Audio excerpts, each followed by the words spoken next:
One of my favorite things to do is to make books. And I don't mean high-end, fancy schmancy books. I'm talking about just little books that are easily accessible.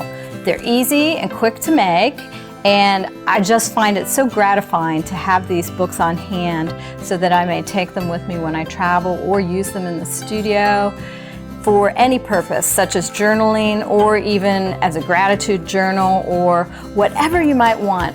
So why don't you try to make a book with me? It's going to be fun, it's going to be easy, trust me. I am making this as easily accessible as we can because I don't like to measure a lot and I don't like to be too precise. It's going to be fun.